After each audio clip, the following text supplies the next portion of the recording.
El ministro de la Suprema Corte de Justicia, el ministro presidente Arturo Saldívar, calificó la reforma estatal que permitía la ampliación de mandato del morenista Jaime Bonilla como un verdadero fraude a la Constitución. Así de contundente fue la postura del ministro presidente y de los otros 10 ministras y ministros que integran el máximo tribunal y que ayer pusieron un freno a una de las reformas estatales más repudiadas en los últimos años: ampliar de manera arbitraria un periodo de gobierno. Veamos el contexto. Jaime Bonilla terminará su mandato en 2021. Este lunes, la Suprema Corte de Justicia de la Nación declaró por unanimidad inconstitucional la reforma que permitía la ampliación de su gobierno en Baja California.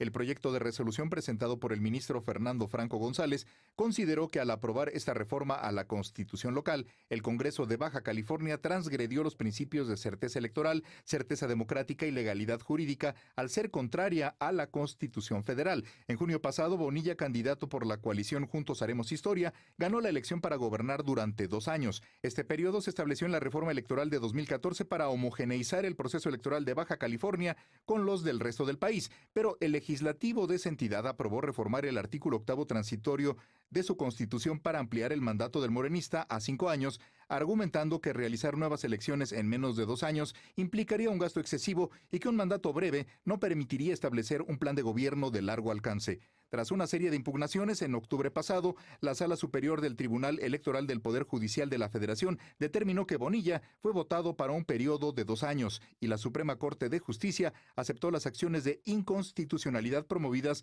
por el gobierno del predecesor de Bonilla, el panista Francisco Vega, así como por el PRI, PAN, PRD y Movimiento Ciudadano para frenar la ampliación de mandato. Tras la resolución, Jaime Bonilla dijo que no estaba de acuerdo, aunque la respeta, punto y contrapunto. Primer tema a discutir esta noche y hoy nos acompaña desde la remota distancia Ana Villagrán, concejala de la Alcaldía Cuauhtémoc por el Partido Acción Nacional. ¿Cómo estás, querida Ana? Bien, aún sin terminar de acostumbrarme a este encierro, pero ahí vamos. Bueno, mañana, por cierto, se están esperando medidas sobre el regreso paulatino a la nueva normalidad, a ver qué tal, y va a ser tema, por supuesto, en este espacio. Martín Vivanco, hasta Durango. ¿Cómo estás, académico y abogado? Buenas noches. Buenas noches, Genaro. Bien, gracias.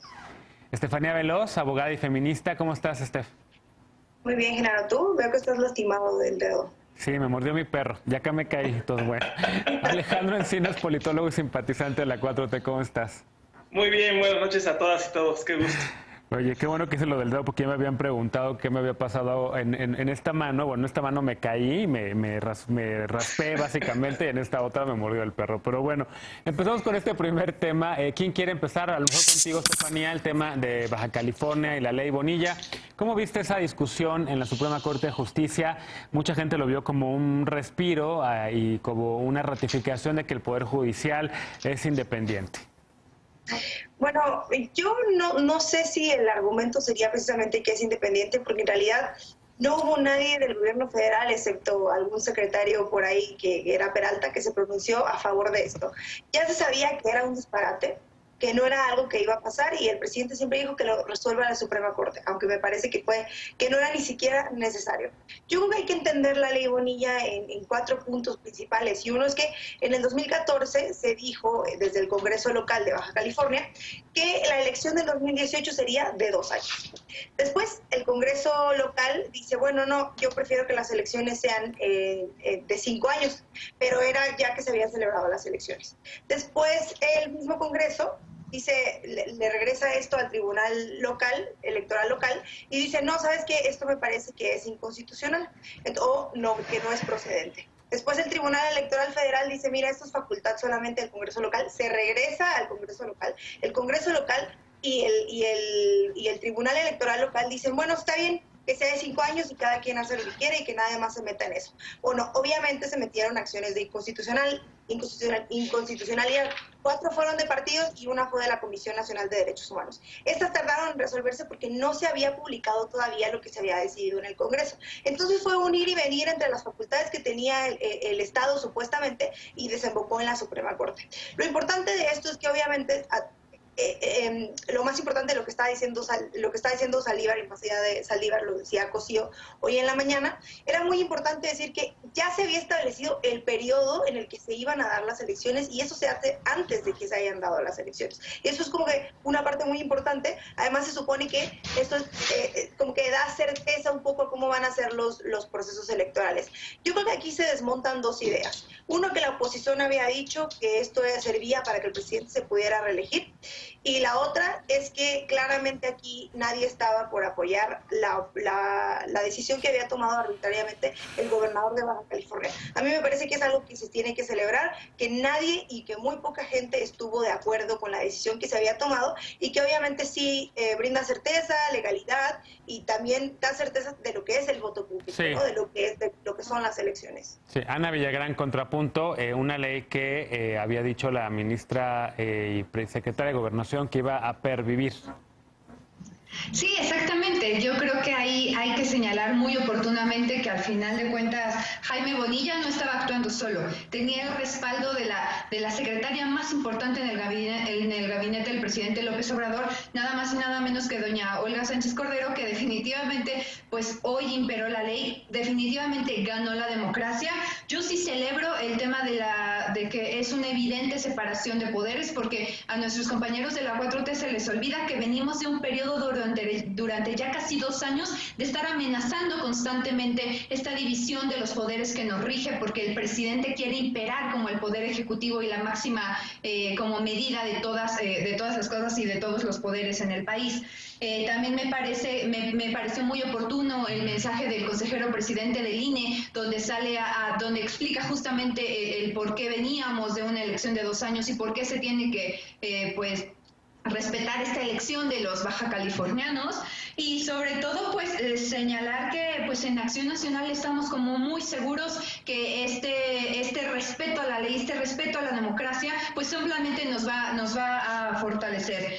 También señalar que mucho se ha dicho en medios que el Partido Acción Nacional tendríamos que estar como agachados porque algunos de nuestros diputados traicionaron los principios de nuestra institución y votaron a favor de esta iniciativa que Jaime Bonilla al final de cuentas presionó aún por métodos no comprobados ante la ley a muchos de los legisladores, pero estos legisladores fueron expulsados de Acción Nacional desde el 18 de agosto del 2019, dado que desconocieron los principios que rigen a nuestra institución y sobre todo violentaron los derechos y la voluntad de aquellos ciudadanos que los colocaron en el poder. Entonces, pues miren, a mí Jaime Bonilla no me desagrada, como yo lo señalé hace 2 programas, es un hombre pues congruente con sus estilos, puede ser congruente respecto a que se pinta de cuerpo entero referente a esta violación de poderes como Morena suele y tiende a hacerlo. Sí. Y otra respecto a que también ha sido uno de los pocos gobernadores que ha levantado la voz diciendo que las cifras de los estados no cuadran con las cifras que está reportando Gatell. Digo, eso es real y eso yo ya lo había señalado antes. Entonces, sí, referente a este caso, qué bueno que se ejerció la ley y que viva la democracia. Ok. Dices que hay algunos legisladores del PAN, pero ¿fueron la mayoría del PAN en ese Congreso el que avaló esta ley, no, Ana? Mira, yo aquí tengo los nombres de los que fueron expulsados porque se les comprobó que porque en la votación, en las versiones estenográficas y en los videos se comprobó. Okay. Fue Juan José Félix Arango, Iraíz María Vázquez, Raúl Castañeda, Ignacio García, Sergio Tolento, Carlos Alberto Torres y Alfa Peñalosa. Ellos fueron expulsados, como lo repito, y ya no forman parte de nuestro partido. Ok. Martín Vivanco, esos diputados se fueron a la basura junto con la ley Bonilla, a la que el ministro presidente calificó como un fraude a la Constitución. ¿Cómo viste esta votación como abogado? Además, los ministros y las ministras con votación remota, una especie, no sé para qué plataforma usaban, a lo mejor Zoom. ¿Cómo lo viste? Pues me tocó lamentable el proceso de tener que leer todo el proyecto y sí lo tengo que criticar. Es espantoso el proyecto de sentencia que presentó el ministro Franco. Son más de 200 páginas, una retahíla de artículos y sí quiero hacer una pequeña reflexión antes. O sea, si queremos realmente que la justicia sea democrática, los primeros que tenemos que cambiar son los abogados que redactan sentencias. Eso es totalmente ininteligible para cualquier persona común y corriente y aparte, en serio, es una tortura para cualquier abogado. Y lo último, y la conclusión era muy fácil. Lo que decía Estefanía es que no había mucho que pensarle. O sea, Pues realmente si tú vas a votar y tú traes en la cabeza que vas a votar por alguien de 2 años, votas y al día siguiente te cambian las reglas, pues obviamente algo está mal. El asunto no era tan complicado desde un punto de vista constitucional o del sentido común, pero sí podías encontrarle aristas formales para decir, sabes que no me la toques. ¿Por qué? Porque la reforma fue finalmente publicada después de que se terminó el proceso electoral.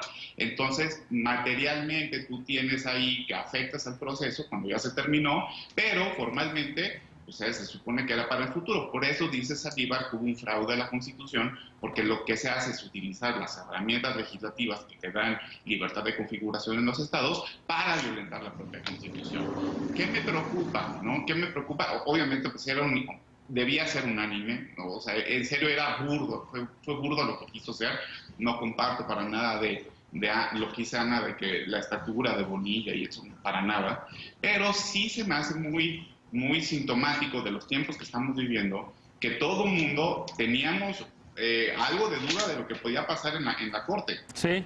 O sea, yo creía que sí la podían tirar, o sea, se preguntábamos, una, sí la pueden tirar, 2, van a alcanzar la votación, 3, va a ser unánime, y eso yo creo que te dice mucho, y porque en esto sí le doy la razón a Ana, la relación del presidente con los jueces y la Corte no ha sido la mejor durante estos tiempos, y ahorita estar celebrando así la división de poderes, etcétera, pues eso debería de ser normal, debería ser algo de lo cotidiano, que al parecer no estamos en esos tiempos, y eso nos tiene que llevar a una reflexión ulterior. Claro, a una reflexión ulterior que evidentemente podremos también seguir teniendo a lo largo de las semanas, porque el efecto de esta ley para la democracia sí deja un precedente importante, Alejandro, un precedente de que nadie puede abusar de esta manera del mandato que le dio el pueblo o que le dio el electorado por un determinado tiempo, y que también estaba esa duda, muchos en la oposición decían que esa ley iba a ser el principio para que luego el presidente López Obrador también se aferrara al poder.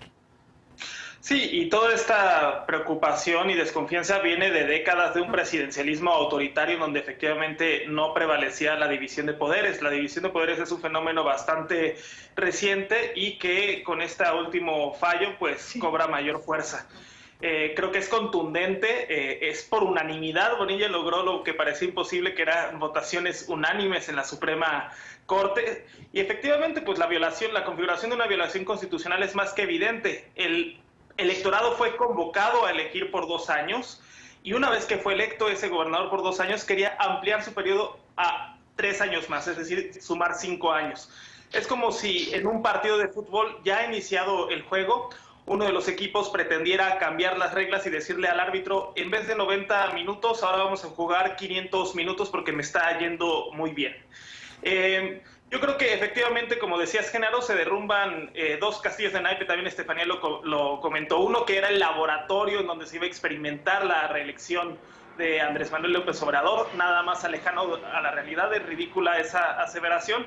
Y la segunda es que no existía la división de poderes, y tan existe que se pretenden fallos de este estilo. Incluso el presidente fue muy criticado por no haberse desmarcado en un momento de esto, pero yo creo que el hecho de que no hubiera intervenido es síntoma de que respetaba la separación de poderes y que no quería ejercer ningún tipo de presión en torno a la Suprema Corte, que finalmente pudo decidir con plena libertad. Lo que también implica este fallo es una reflexión al interior de la Cuarta Transformación, en decirles que todos los que integran esto pues integran un movimiento de cambio en clave democrático y que tienen que estar a las alturas de las circunstancias, y que emprender aventuras de corte autoritario, restaurativos como la que emprendió Bonilla, pues no solamente conllevan un descrédito a su persona, sino también a un descrédito del movimiento en general, y entonces que tienen que actuar con mucha mayor responsabilidad y con alturas de miras para estar a la altura de las expectativas de cambio por las cuales la gente votó. Claro. La mano estaba levantada de Ana y también de Martín. Ana, rápido, por favor. Y Martín, 30 segundos para cada quien porque tenemos que hacer un corte. Nada más marcar que al final de cuentas estamos partiendo de un acto ilegal que Morena quería implementar en el país. O sea, como les dije, Bonilla no estaba solo. Al principio no solo estaba acompañado del PAN. Sí, lamentablemente esos personajes que especifiqué, creo que nunca escuchas cuando hablo que expulsamos del PAN. Pero a ver, no, nada más te recuerdo, lo acompañaba Olga Sánchez Cordero, la secretaria actual de gobierno, Jacob Polensky, cuando cuando fue la presidenta, en aquel momento dio sus declaraciones más lamentables apoyando este fraude. Y también muchos personajes, pues el propio Mario Delgado hoy sale y ayer en un tuit se cuelga la medallita, cuando a ver, esto era parte de un acto ilegal de Morena. O sea, ahora no le pueden echar toda la basura solo a Jaime Bonilla porque no estaba solo. Sí. Gracias. Y ahora escuchamos a Martín, rapidísimo, Martín, porque nos queda un corte. Nada más porque vamos a discutirlo seguramente en el programa en el futuro. Ojalá que sigan con este discurso cuando se discutan en la Corte los amparos de Santa Lucía, cuando se discuta eventualmente el decreto de la ley de presupuesto que le quiere quitar esa facultad a la Cámara de Diputados, o cuando impugnen el decreto de austeridad en la parte del aguinaldo, que es un derecho constitucional y que sí invade la división de poderes. Nada más hay que tener en mente eso en un futuro. Muy bien, bueno, hacemos una pausa y evidentemente sí, por supuesto que recuperaremos estos temas. Le vamos a dar más seguimiento a lo que ocurre en el Poder Judicial, pero por lo pronto hoy celebramos que se haya caído esa ley y que haya desaparecido, que no haya pervivido. Hacemos una pausa al regresar. El otro tema, el otro lado de la moneda, las Fuerzas Armadas regresan a las calles. ¿Formaliza la militarización del país o es necesario para acabar con la inseguridad el decreto que fue firmado por el presidente López Obrador? Regresamos a Punto Contra Punto, no te vayas.